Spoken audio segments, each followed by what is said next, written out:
السلام علیکم، میرا نام ہے حافظ محمد اسد اور میں آپ سب کو خوش آمدید کہتا ہوں اپنے YouTube channel online Quran tutor میں۔ آپ سب سے اور نئے آنے والے دوستوں سے گزارش ہے کہ چینل کو لائک، سبسکرائب اور دوستوں کے ساتھ شیئر ضرور کریں۔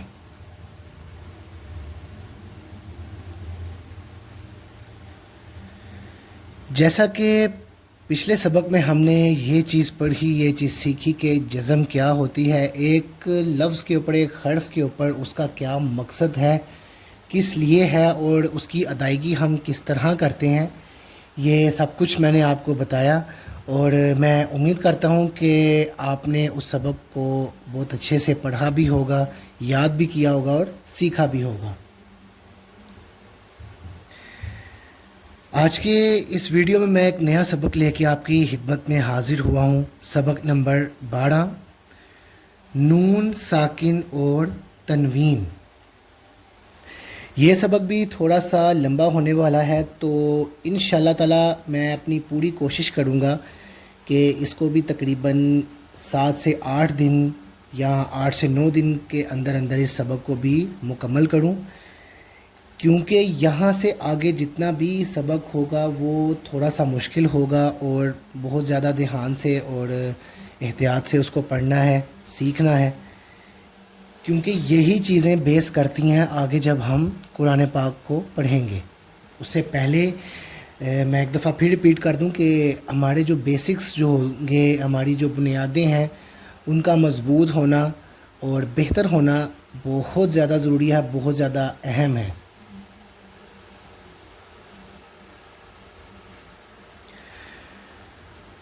اس کے علاوہ اگر آپ مجھ سے آن لائن قرآن پڑھنا چاہتے ہیں تو اس کا جو ہے میں تمام ڈیٹیل ڈسکرپشن میں لکھ دوں گا، ڈال دوں گا، آپ وہاں سے جا کے چیک بھی کر سکتے ہیں، کیونکہ آپ جانتے ہیں کہ ایک جدید دور ہے، بہت زیادہ ہمارے پاس سہولیات موجود ہوتی ہیں، ویڈیو لنکس ہمارے پاس موجود ہوتے ہیں جن کو یوز کرتے ہوئے ہم کام کر سکتے ہیں، مستفید ہو سکتے ہیں، جس طرح واٹس ایپ ہے، ویڈیو کال ہے، بہت زیادہ اور آسان ہے، جس طرح اسکائپ ہے، اسکائپ سے بھی، اور اگر بہتری کی طرف آ جاؤں تو زوم آج کل بہت زیادہ چل رہا ہے، جہاں پہ بہت سارے ایسے اساتذہ اکرام، حفاظ اکرام جو ہیں وہ بیرون ملک بھی اسٹوڈنٹس کو کلاسز دے رہے ہیں، ان میں بچے بھی ہیں، بڑے بھی شامل ہیں، جو ماشاءاللہ قرآن پاک پڑھ رہے ہیں، مستفید ہو رہے ہیں۔ یہ اللہ تعالیٰ کے بہت کرم کی بات ہے کہ ایک بیرون شہر بھی یا بیرون ملک بھی جو ہے ان کو یہ سہولت موجود ہوتی ہے۔ تو اگر آپ اس طرح مجھ سے ٹیوشن لینا چاہیں، کلاسز لینا چاہیں، تو میں ساری ڈیٹیل ڈسکرپشن میں لکھ دوں گا، آپ وہاں پہ چیک بھی کر سکتے ہیں جا کے۔ آج کا سبق شروع کرتے ہیں۔ اعوذ باللہ من الشیطان الرجیم، بسم اللہ الرحمن الرحیم۔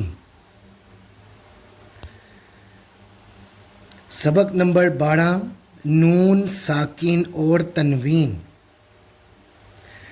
ہدایات کو بھی تھوڑا سا ہم پڑھ لیتے ہیں تاکہ ہمارے لیے پڑھنا سمجھنا آسان ہو۔ نون ساکن اور تنوین کے 4 قاعدے ہیں: اظہار، ادغام، اقلاب، اخفا۔ نون ساکن اور تنوین کے بعد اگر حروف حلقی ہیں، حلقی میں سے کوئی حرف آ جائے تو وہاں پر اظہار ہوگا۔ اظہار سے کیا چیز ظاہر ہو رہی ہے کہ ایک چیز ہم جب بولتے ہیں، ہم ارادہ کرتے ہیں بولنے کا، تو ہمارے منہ سے الفاظ ادا ہوتے ہیں، وہ الفاظ سامنے والا انسان سنتا ہے، ان کو سمجھتا ہے، اس کے بعد وہ آگے سے جواب دیتا ہے۔ تو یہاں بھی ایک سوال جواب ہی ہے کہ ہم قاعدے کو، ہم قرآن پاک کو پڑھ رہے ہیں، آگے سے آپ دیکھیں کہ قرآن پاک ہمیں کتنے فائدے والی چیزیں دے رہا ہے جواب کے اندر۔ اس میں ثواب نمبر 1 پر ہے، اس کے علاوہ ہم جتنا پڑھتے ہیں اتنا زیادہ جو ہے وہ ہمارے لیے روزمرہ کی زندگی میں بھی بہتر ہوتا ہے۔ تو اظہار کو میں اس طرح بھی بتا سکتا ہوں،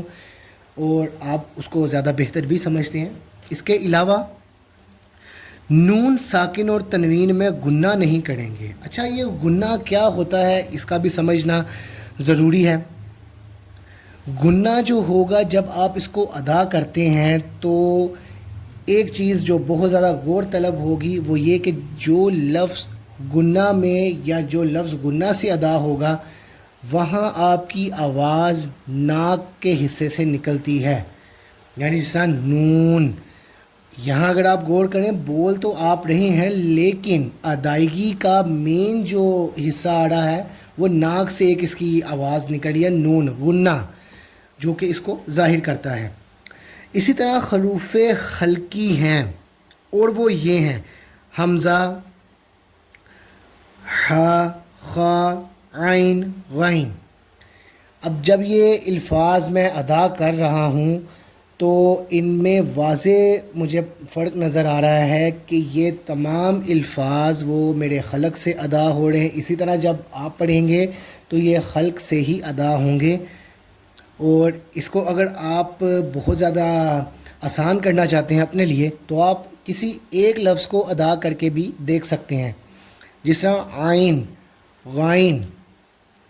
محسوس ہو رہا ہے، پتہ لگ رہا ہے کہ یہ لفظ ایک چیز جو ہے وہ ہمارے خلق سے ادا ہو رہی ہے، آواز اس کی خلق سے آ رہی ہے۔ اس سبق سے آگے بھی انشاءاللہ تعالی جیسے ہم بڑھتے جائیں گے تو بہت زیادہ تفصیل میں چیزوں کو دیکھنا اور سمجھنا بھی ضروری ہے۔ میں انشاءاللہ تعالی اپنی پوری کوشش کروں گا کہ جیسے ہی یہ قاعدہ ہمارا مکمل ہو تو اس کے بعد تجویدی جو قاعدہ ہوتا ہے اس کو بھی ہم تھوڑا سا پڑھیں گے، بلکہ مکمل ریڈ کریں گے، کیونکہ اگر میں اس میں سے بھی کچھ چیزیں آپ کو بتا دوں گا تو امکان ہے کہ سمجھنے میں مشکل ہو۔ اس کا مین مقصد ہی یہی ہے کہ وہاں پہ ہمارے کچھ ایسے الفاظ جو اس قاعدے میں ہمیں لگتا ہے کہ شاید ٹھیک طرح سے نہیں پڑھے گے، یا آپ کو ایسا لگتا ہے کہ سمجھنے میں مجھے مشکل پیش آ رہی ہے، تو تجوید کے اندر یہ ہوتا ہے کہ ایک لفظ کو بہت زیادہ تفصیل کے ساتھ کھول کے اس کے آگے لکھ دیا جاتا ہے، بیان کر دیا جاتا ہے۔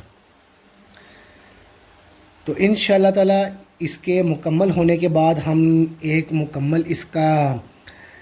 ریویژن جو ہے سیشن وہ بھی رکھیں گے، جس کے اندر میں کوشش کروں گا کہ جتنی ٹوٹل یہ تختیاں ہیں روز کی ہم ایک تختی لیں گے اور اس کا ریویژن بھی کریں گے، تاکہ جو کچھ چیزیں مس ہو جائیں وہ بھی یہاں سے کور ہو جائیں، تاکہ آگے بڑھنے میں ہمارے لیے آسانی ہو۔ سبق شروع کرتے ہیں۔ اعوذ باللہ من الشیطان الرجیم، بسم اللہ الرحمن الرحیم۔ الف زبر نون، ان، تا زبر تا، انت، غنہ جس کی میں بات کر رہا تھا، جو ہم نے ہدایات میں بھی پڑھا، وہ یہاں پہ ادا ہوا، ناک سے یہ آواز نکل رہی ہے، انت۔ ہا زبر ہا، دال زیر یا دی، ہادی۔ حروف خلقی جو ہم نے پڑھا تھا جو خلق سے ادا ہوتے ہیں، ہا جب کریں گے تو یہ ہمارے خلق سے ہی ایک آواز آ رہی ہے۔ یا زبر ہا، یا، دال زیر یا دی، یہدی۔ یا پیش غائن، یغ، نون زیر یعنی، یغنی۔ تا زبر جیم، تج، را زیر یاری، تجری۔ اب ایک لائن پڑھنے کے بعد اس کو تھوڑا سا سمجھ لینا بھی ضروری ہے، جس کے اندر سٹارٹ کے اندر ہی ہم نے نون ادا کیا جو کہ غنہ کو وہ یہاں پہ واضح کر رہا ہے، بتا رہا ہے۔ اسی طرح دوسرے لفظ کے اندر ہا، تیسرے میں بھی ہا موجود ہے، حروف خلقی جو ہمارے خلق سے ادا ہوں گے۔ ہم جب ایک تواتر سے پڑھ رہے ہوتے ہیں تو ہم ان چیزوں کی طرف دھیان نہیں دیتے، غور نہیں کرتے، جب کہ ایک مکمل طریقہ کار کے مطابق ہی لفظ ادا ہوگا، کیونکہ لفظ کی اپنی ایک پہچان ہے، لفظ کی اپنی ایک آواز ہے، اپنی ایک ساخت ہے۔ تو ادائیگی کے وقت ہمیں یہ چیز واضح ہو جاتی ہے کہ کہاں کہاں کون سا حرف، کون سی چیز جو ہم پیچھے پڑھ کے آئے ہیں وہ یہاں پہ ادا ہو رہی ہے یا نہیں ہو رہی، جو کہ ایک مکمل یقینی بات ہے کہ وہ تمام چیزیں یہاں پر وقتاً فوقتاً ادا ہو رہی ہیں۔ اسی طرح یا پیش غائن یغ، نون زیر یعنی، یغنی، بہت چیزیں ہیں یہاں پہ جو ہم سابقہ اپنے تختیوں میں اسباق میں پڑھ چکے ہیں، وہ یہاں پہ امپلیمنٹ ہو رہی ہیں۔ یہاں پہ کچھ غنہ بھی ادا ہو رہا ہے، کچھ مدہ جو ہے اس کو بھی ہم ادا کر رہے ہیں، کچھ پیش جو ہے وہ بھی ادا ہو رہی ہے، یا ہے تو یا کے ساتھ بھی ہم لفظ کو تھوڑا سا لمبا کر رہے ہیں۔ یعنی ایک چیز آپ دیکھتے جائیں کہ جیسے جیسے ہم آگے کی طرف بڑھتے جا رہے ہیں پچھلے تمام سبق کی چیزیں اس میں شامل ہوتی جا رہی ہیں۔ دوسری لائن کو شروع کرتے ہیں۔ الف زبر نون ان، عین زبر میم ام، انعم، تا زبر تا، انعمت، حروف خلقی یہاں پہ ادا ہوا، انعمت، عین زبر آ، لام زبر یا لئی، علی، ہا زیر میم ہم، علیہم، تھوڑا سا لمبا کریں گے یہاں پہ، عین زبر آ، لام کھڑی زبر لا، علا، عین زبر آ، لام زبر یا لئی، علی، نون زبر نا، علینا، لام زبر لام لل، ہا پیش ہو، لل ہو، دال کھڑی زبر دا، لل ہدا۔ اس کتار کے اندر بھی ہم دیکھتے ہیں کہ بالکل وہی چیزیں جو ہم پیچھے پڑھ کے آئے ہیں وہ یہاں پر ادا ہو رہی ہیں، اور جو ہم نے اس تختی میں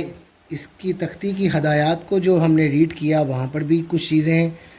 اس میں ادا ہوئیں، جس طرح آئین ہے۔ آئین چونکہ ہم پیچھے سے بھی پڑھتے آ رہے ہیں، لیکن یہاں پہ اس ہدایت کے اندر، اس سبق کے اندر مکمل اس کو کھول کے بیان کر دیا گیا ہے کہ یہ ہے کیا، آئین ہے، اس کی ادائیگی کیا ہے۔ تو وہ یہاں پہ لکھا ہے کہ یہ حروف خلقی میں آ جائے، جس طرح یہاں پہ بھی آئین ہے، علیہم، علا، علا کے اندر اگر آپ لام کے اوپر دیکھتے ہیں تو یہاں پہ کھڑی زبر موجود ہے جو واضح کر رہی ہے کہ یہ مدہ، یعنی اس کو تھوڑا سا ہم لمبا کر کے کھینچ کر پڑھتے ہیں۔ اسی طرح علینا، للہدا، ایک دفعہ پھر پڑھ لیتے ہیں اس کو، انت، ہادی، یہدی، یغنی، تجری، انعمت، علیہم، علی، علینا، للہدا۔ اور طریقہ کار ہم وہی اپنا رکھیں گے جو ہم پیچھے سے فالو کرتے آ رہے ہیں، کہ سبق کو پڑھنے کے بعد کم سے کم 2 سے 3 مرتبہ اس کو دہرانا ہے۔ ریویژن بہت زیادہ ضروری ہے۔ میں ہر ویڈیو میں اس چیز پر زور اس لیے دیتا ہوں کہ جتنی اچھی ریویژن ہوگی، جتنا زیادہ آپ پریکٹس کر کے پڑھیں گے، پریکٹس کے ساتھ اس کو پڑھیں گے، تو انشاءاللہ تعالی جو غلطیاں فرسٹ اٹیمپٹ میں آپ کو پڑھنے میں آ رہی ہوں گی وہ انشاءاللہ تعالی دوسری بار میں وہ غلطیاں نہیں ہوں گی، کیونکہ پریکٹس سے کیا ہوگا کہ لفظ میں بہتری آئے گی، ادائیگی میں بہتری آئے گی۔ امید کرتا ہوں کہ آج کی یہ ویڈیو، آج کا یہ سبق آپ کے لیے بہت زیادہ مفید ثابت ہوگا۔ ویڈیو سے متعلق کوئی بھی سوال، اس سبق سے متعلق کوئی سوال اگر آپ مجھ سے پوچھنا چاہیں تو کمنٹ سیکشن میں آپ پوچھ سکتے ہیں، میں انشاءاللہ تعالی وہاں پہ آپ کو جوابات ضرور دوں گا۔ اللہ تعالیٰ کی بارگاہ میں دعا کرتے ہیں کہ جو سبق آج ہم نے پڑھا ہے اس کو اپنی بارگاہ میں قبول و منظور فرمائیں۔ السلام علیکم ورحمۃ اللہ وبرکاتہ۔